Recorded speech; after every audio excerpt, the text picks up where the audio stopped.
আমাদের জার্সিটা তোরা কুত্তার গায়ে পরাইছস, আমরা রাগ করি নাই। সেই কুত্তারে আবার 7 আপ খাওয়াইছস, তাও আমরা রাগ করি নাই। আমাদের যেই আবেগটারে খাম্বার সাথে বান্ধা রাখছস, তাও আমরা রাগ করি নাই। তোরা বিশ্বকাপের শেষ পর্যন্ত অপেক্ষা কর, আমরা তো এবার কাপ নিবই নিব ইনশাআল্লাহ, 100% আমরা কাপ নিব। তোরা শেষ পর্যন্ত অপেক্ষা কর, তোদের জুতা ছুঁড়ে ছুঁড়ে মারা হবে। তোরা যেখানেই লুকা সেখান থেকে টেনে এনে জুতা ছুঁড়ে ছুঁড়ে মারা হবে। তোদের বাপ দাদারা ছিল চোর, এই শালা তোদের বাপ দাদারা ছিল চোর, আর তোদের এখন আছে শুধু চাপার জোর।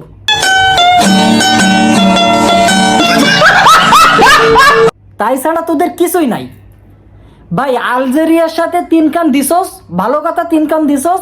র্যাঙ্কিং এর তলানিতে থাকে একদম, মানে র্যাঙ্কিং এর তলানিতে থাকে একটা দল, তাদের বিরুদ্ধে 3 কান দিতেই পারস। ওদের বিরুদ্ধে যদি আমি খেলতাম তাহলে মেসির জায়গায় যদি আমি খেলতাম তাহলে 5 কান গোল দিতাম।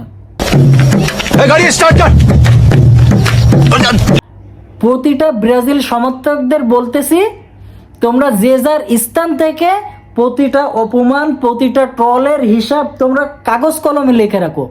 বিশ্বকাপ শেষে সেই কাগজ কলমের হিসাব দেখে জুতা ছুঁড়ে ছুঁড়ে জবাব দিবা, জুতা ছুঁড়ে ছুঁড়ে জবাব দিবা। তোরা বিশ্বকাপের শেষ পর্যন্ত অপেক্ষা কর, অপেক্ষা কর।